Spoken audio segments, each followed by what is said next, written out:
Thank you very much. Well, here we are. I'll just unscrew this. I'll probably kick this over. And that's cool. I've called this somebody else's rules, which is not meaning to say you should live by somebody else's rules. It means that you shouldn't. Okay, I want to get that the message. The passage is really, really varied, complicated, and everything else. So here's the structure. So you know, if you wake up at any point and I say this is where we are, this is where we're going to be. There's going to be a long introduction in 2 parts. There's going to be 3 very specific points. There's going to be something about a difference between discipleship and legalism at the end. And there's going to be something, a little bit of a whoopee at the end. Okay, so basically 6 bits, different lengths. And I'm sorry it won't be as funny as my daughter. First thing is, have you ever been undermined? Paul had it all the time. Paul would travel around, preach about Jesus Christ, set up a church, appoint elders in that church, and he would stay there.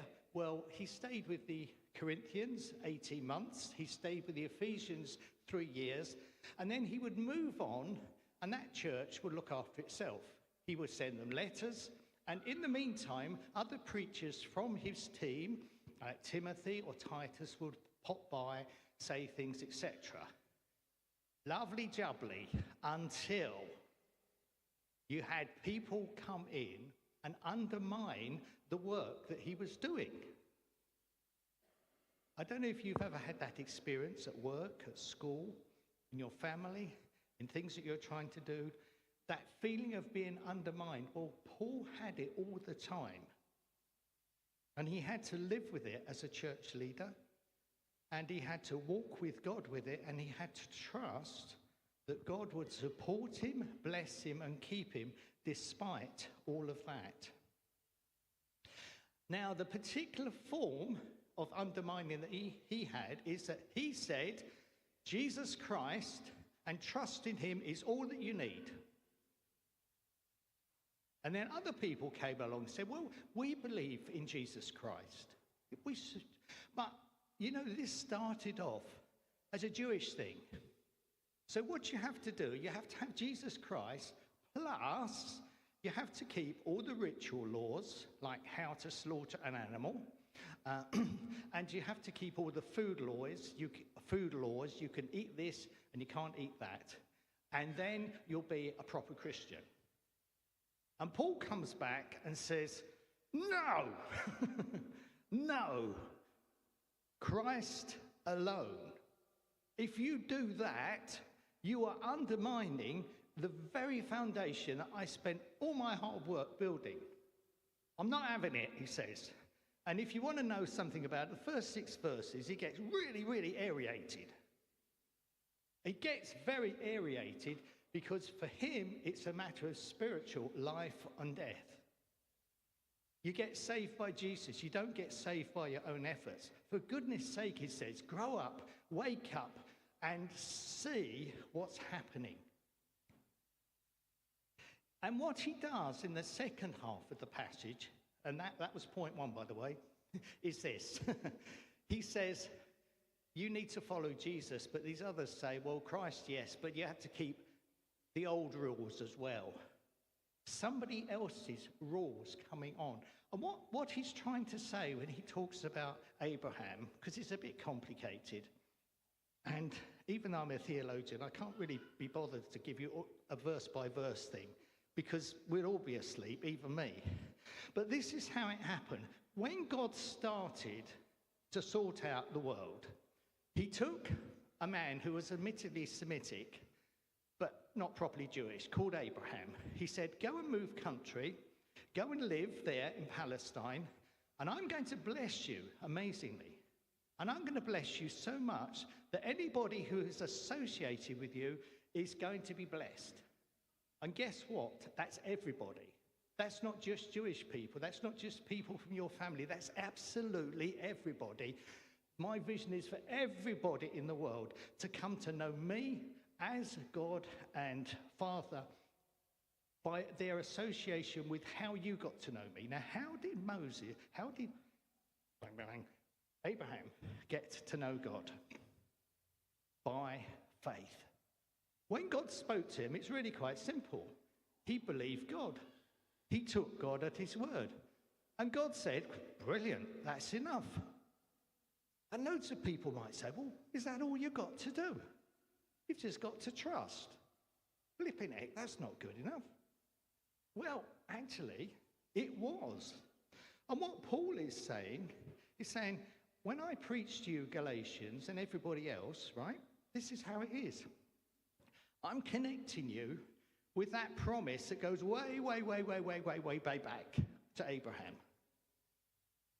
What you get in Jesus is what God promised to Abraham.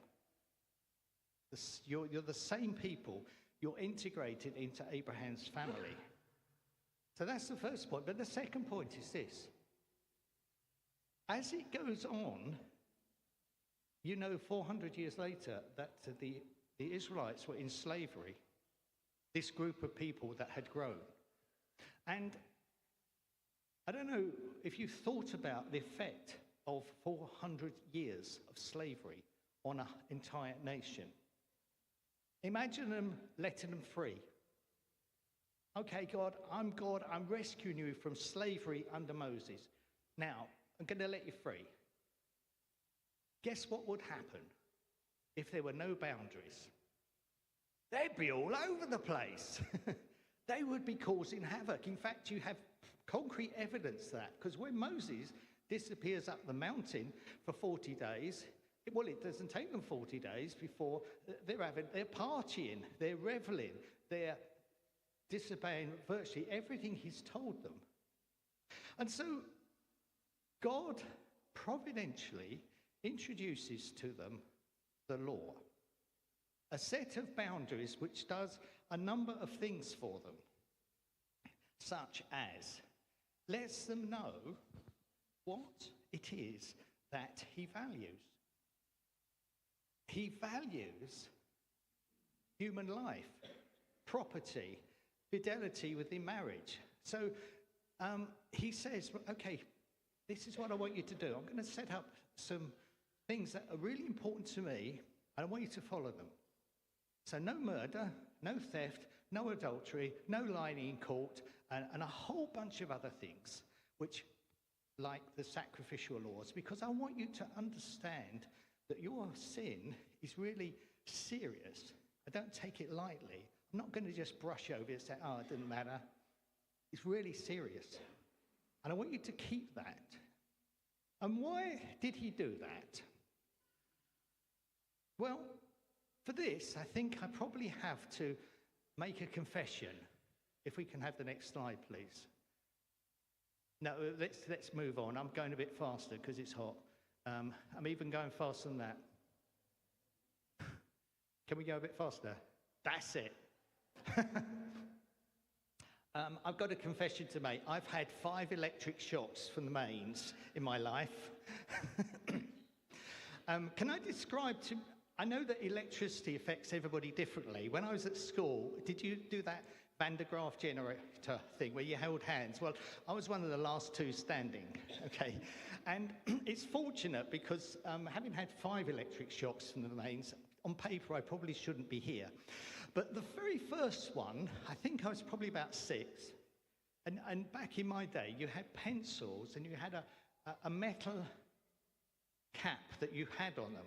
And one day, when the electric fire was on, I thought, wouldn't it be interesting to see what happened if I put the piece of metal on the element? Well, what I discovered is that, to me, an electric shock feels like a giant shaking your arm. That's what it is to me. Oh, I've just been shaken by a giant. And I survived the 4 others. I haven't had any more shocks in years. But it's a point to make this. When you're young, your parents would say to you, don't go near that electric wire. And if you're 18 months or two and a toddler, they won't explain the reason. They say, don't you dare go near that, don't you dare go near that fire. Don't you dare touch those two wires together. And that's fine, because that's what you do with children, because that's the stage that they're at. They don't understand. They're children. They're not meant to understand at age 2 or possibly 3 that if you put your hand in a fire, you'll burn, or if you connect 2 electric wires together, you will get a most almighty shock.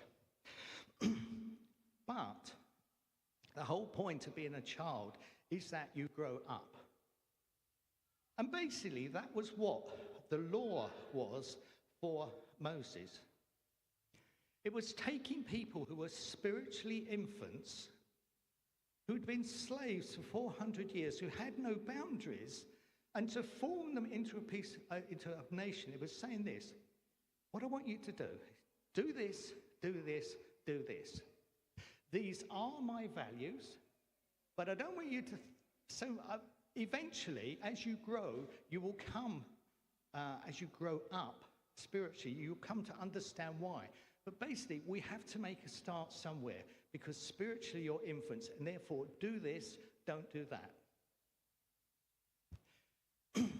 Now, that's great until you grow up.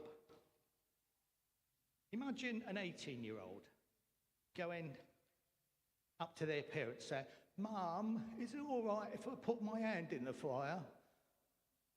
Ridiculous. Wouldn't happen, would it?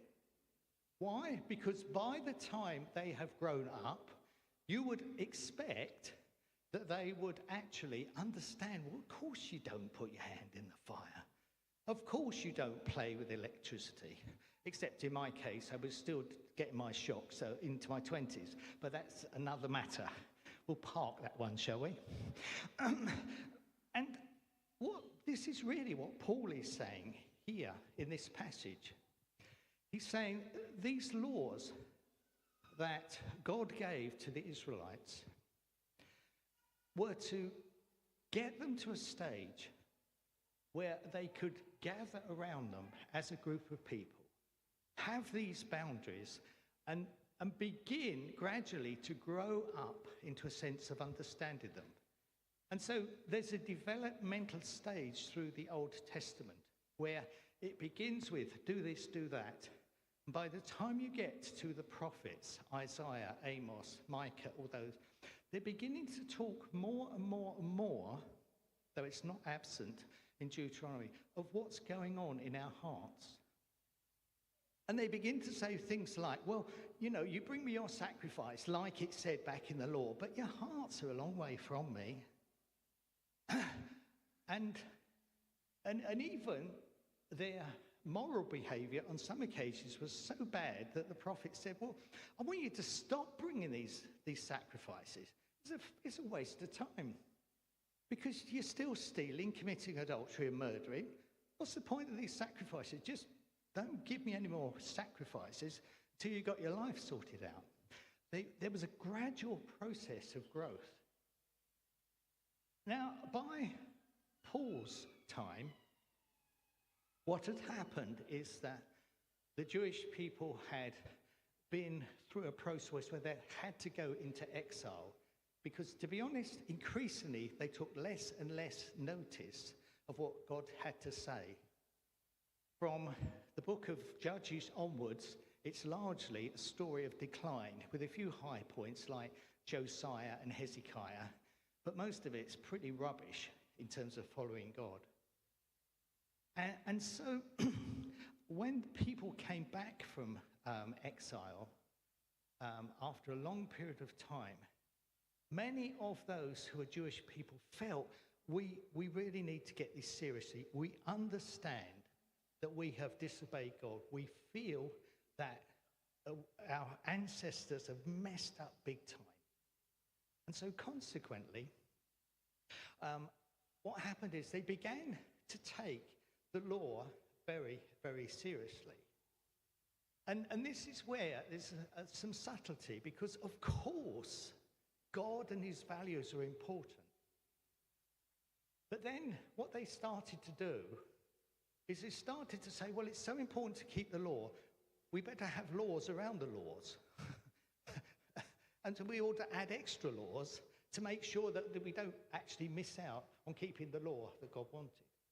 It's sort of like an extra security belt.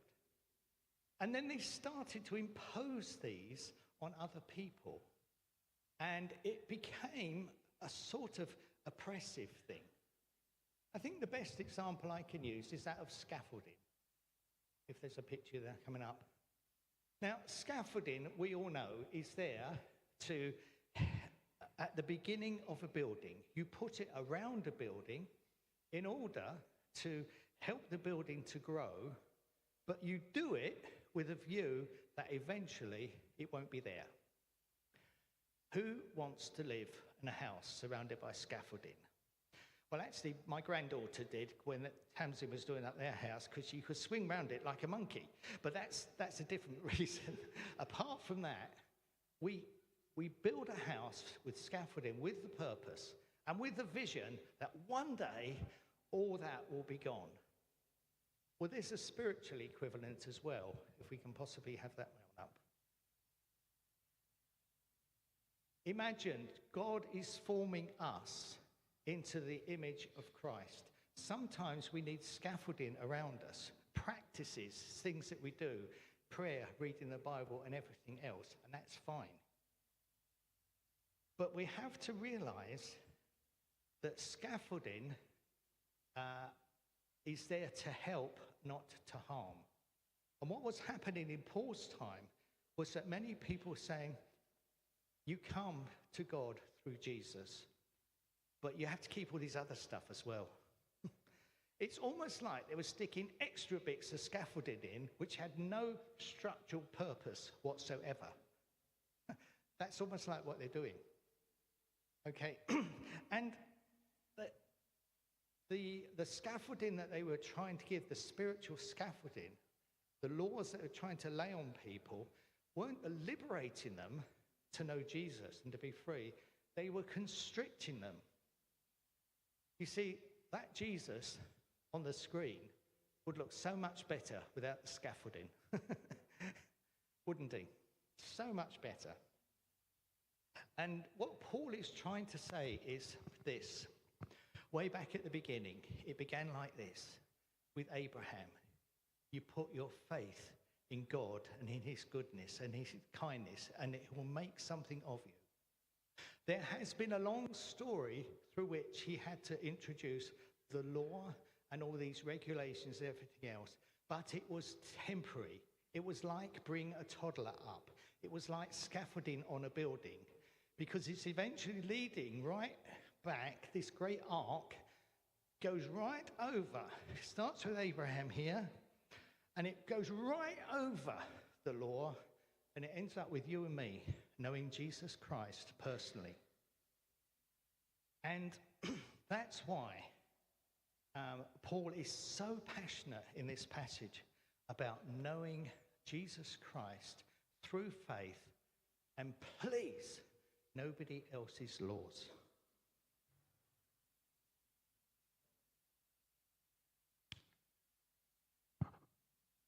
That was the introduction.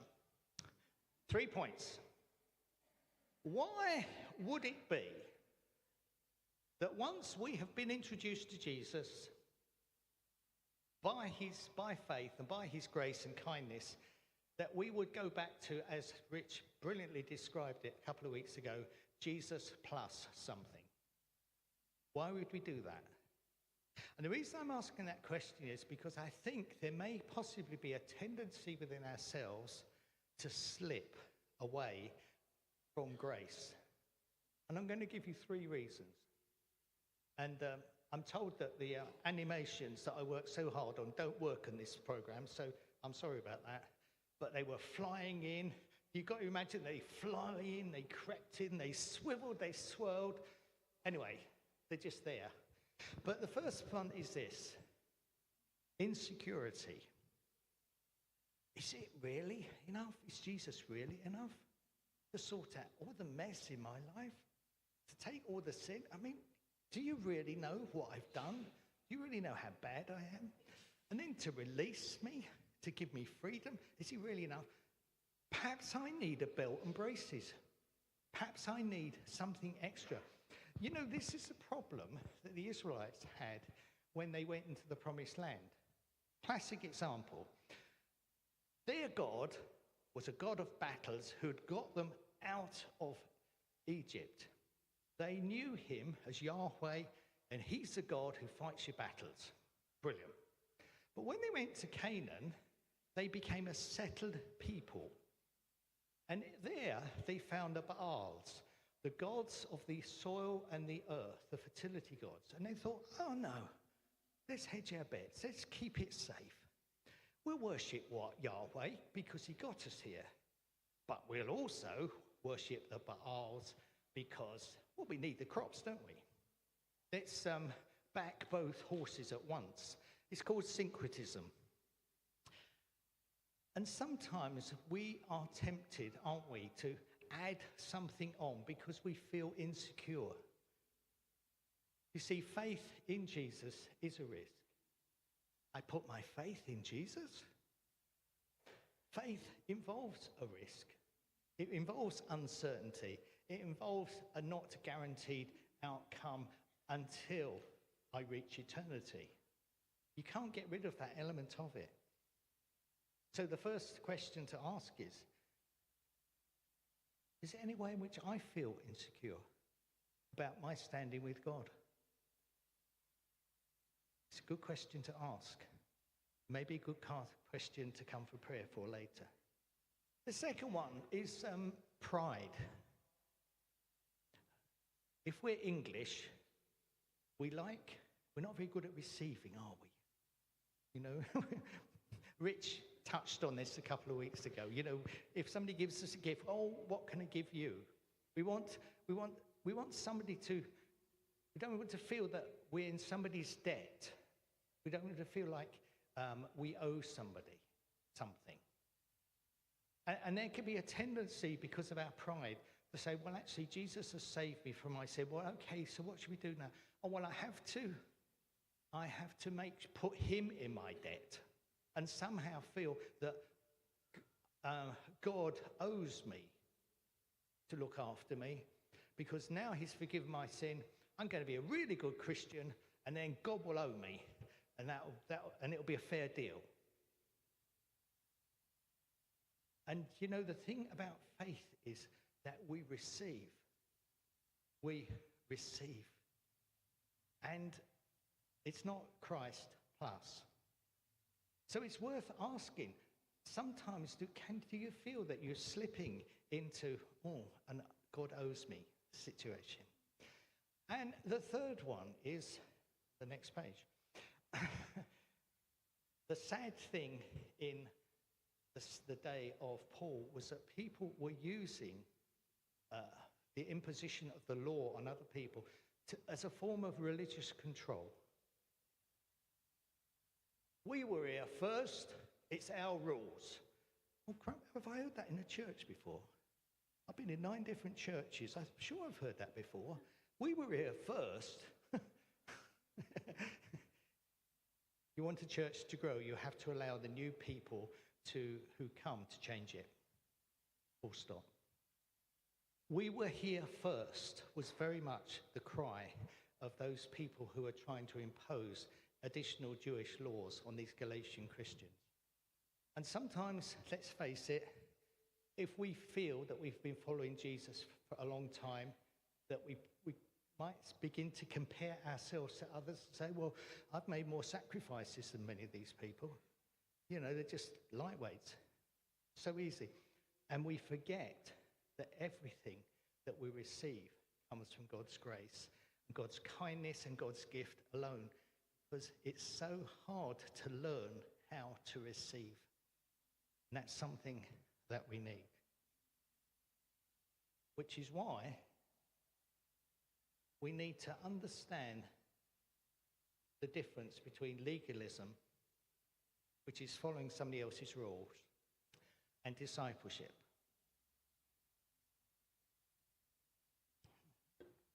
This is very personal for me because I grew up in the Methodist church, and to be honest, it was really boring. And I remember age 13, 14, going to these additional services and listening to local preachers. I can still remember the guy who preached about why you shouldn't wash your car on a Sunday. Whole sermon, right? And his other sermon was the most boring sermon about why he felt he had to address God as thee and thou and not you. When you're 14, looking for God in this serious way, you do not want to hear such drivel. And so I read about John Wesley, and for my CSC history, I did a project about John Wesley, and he became my hero. And he traveled the country, and he led many, many people to Christ. But, there's always a but, he also was he was very autocratic, very, very top-down autocratic, and could be very legalistic. Let me give an example. John Wesley divided his life up into units of 5 minutes and felt that he would be accountable to God for how he used every single one of them. Well, in one sense, I could find that inspiring, but I'll tell you something. If I stick by that rule, I'm stuffed. That's me finished. I'm not that good. Please, I'm just not that good. And there is something where we need to hold two things in proper balance. You know, we need to follow Jesus. He did say, take up your cross and follow me. There are things that we will lose because we follow Jesus that we can't have. There are things where he says, no, there's a brick wall between you and that activity. You cannot go there. But there's also a situation where sometimes other people or a feeling that other people and their rules we have to take on. You have to pray this day. When I was young, it was always, you have to have your quiet time. You have to read your Bible. You have to do this. And of course, drawing life from prayer and the Bible are two of the things I most believe in. But when somebody else comes on top of that and start to say, you have to do it this way, you have to do it that way. You know, in our spiritual walk with God, sometimes we need to reevaluate where we are. I've done it twice since I've retired in how I pray. We have to understand how God has made us, how we're unique, how we pray naturally, how we get life from the Bible. Otherwise, there is a danger that we will end up just following somebody else's rules instead of having a dynamic relationship with Jesus Christ. You know, Paul in Romans 8 verse 4 talks about the righteous requirements of the law being fulfilled in us who walk not according to the flesh, but according to the Spirit. You see, that law that God gave the Israelites, it embodies God's values. You don't throw it out the window, but you don't take the bits that are meant to be left behind and load them on you as a burden that is impossible to carry. And more to the point, you don't do it to other people, because that's called religious abuse. And it does exist. And so the sixth point is this. It's really going back to the beginning. Foolish Galatians, who's bewitched you? It was before your eyes that Jesus Christ was publicly portrayed as crucified. You know, when Paul spoke to the Galatians, this is the image he used, protigrapha in Greek. It was the image of sticking Christ on the cross on a placard, waving it about in front of their arms and their eyes, and gloriously describing how much pain that was, and why that was important, and why they needed to trust in this Jesus and not anything else that they could do. He said, I did something when I came to speak to you that should have got through to you, that it's through Christ and Christ alone. And now look, you're wandering off like a bunch of wallies. No, it's in Christ. It's a similar 1 Corinthians. I decided to know nothing amongst you except Jesus Christ and him crucified. And why? Because it's at the cross of Jesus that everything is settled. It's only at the cross of Jesus, because I can't do it. I can't keep up with John Wesley's divide your life up into 5 minutes and be accountable to God for it. I'm just not that good. But then I can't keep up the other stuff, because often we fail, we trip up, and we don't do it monthly. We do it every day sometimes, don't we? Let's be honest. And our need of dependence on God is not relative, it's absolute. Friedrich Schleiermacher said, who began liberal theology, it's the only quote that I would give you from him, because the rest of it I don't agree with. But he said, religion is a feeling of absolute dependence. Or as his pupil 100 years later, Wilhelm Hermann, put it, an experience of absolute dependence. Not relative dependence, not feeling of relative dependence, but absolute dependence. We need Christ all the time, not some of the time, and we need Christ and Christ alone. Our pride, our insecurities, our need to be in control are settled at one place and one place only, and that is at the cross of Jesus. May I urge us, and there's a dirty great big mirror there as I'm speaking to you, to look again. Is it Christ alone that I'm depending on? Have other people's rules, other people's expectations, or possibly even my own unwarranted expectations come in and crept in? If so, let us return to Christ and to Christ alone. Amen.